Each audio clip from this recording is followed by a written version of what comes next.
was in Brazil for a variety of different meetings with people, including some of our partners in government and in the university sector. And it was an amazing time to be there because the protests had already been going on when I arrived, but they really grew and they peaked, I'd say, around the 20th of July. And I was in Brasilia for a big protest in front of the Congress building.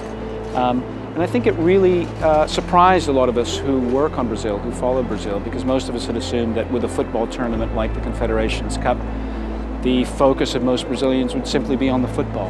And in that sense, I think the people of Brazil defied the stereotype. They were actually much more interested in the quality of governance. I was sitting in my hotel room on the evening of Thursday, 20th of June, and I saw these depictions of a lot of people walking. They started at the cathedral on the Esplanade of Ministers in Brasilia, and then they started walking down towards the Congress building. So I went down there. It was very pacific. The police were lined around the ministerial buildings and protecting the Congress building, because the few nights before people had gone up on top of the Congress building. And yeah, I talked to some people. There were just a variety of placards. There were lots of different issues. So things about gay rights, things about the constitutional amendment to limit the power of the public ministry, the independent prosecutors, corruption.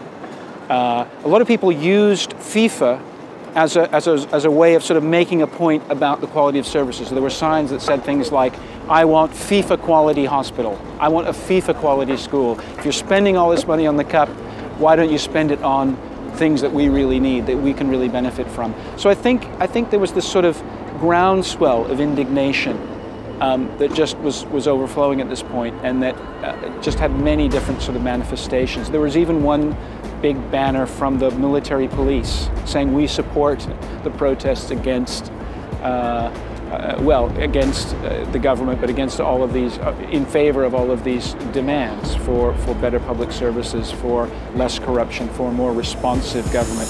I think a lot of people are calling this, amongst other things, a crisis of representation, and I think that's right. There's a sense that the parties and the elected politicians are not really responding. They're not fulfilling the responsibility that a lot of these young people, this faith that a lot of people had put in them. I think in a way FIFA symbolizes what many people are unhappy about in terms of the way the government works in Brazil. So when FIFA came in and said the national law prohibiting alcohol sale in the stadium is not in our interest because we have a major sponsor that sells beer, you have to change the law, and Congress changed it. You know, for a lot of ordinary Brazilians, this looks like pandering to outside interests. The ban had come about because of violence linked to alcohol in the stadiums. They also find the ticket prices quite high by Brazilian standards. So I think it's understandable why, with all of this frustration over, you know, poor public transportation, rising costs of things, poor services in terms of education and health, that when the football tournament came about, and a lot of people felt excluded by it rather than included, that became the focus. So I think FIFA could again be a target. It's not a popular organization, it's not transparent, has a reputation for corruption, but FIFA will be used as a symbol of what's wrong, and I think people will use FIFA to say, I want FIFA quality education, I want FIFA quality school, hospitals.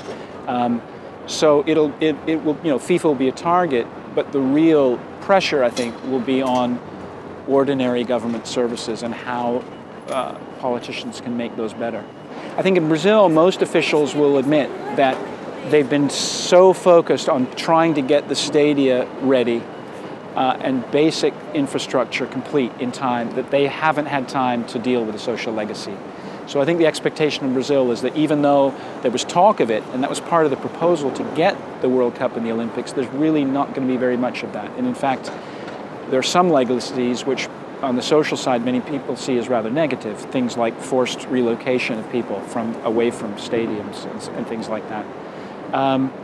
So I think although there was promise of a social legacy in Brazil, due to the time frame and the fact that, for example, for the World Cup, they've still got to finish some of these projects, there's a sense that it's really about infrastructure. And that alone would be a good step forward for Brazil, because for a long time it's been underinvesting in infrastructure, and there are real deficiencies, whether you're talking about airports or roads or ports. So investing in those and making them better in time for these events would still be a benefit for the Brazilian people, but I don't think there's going to be much on the social side. I don't expect that, at least. This new generation now has much higher expectations than older people.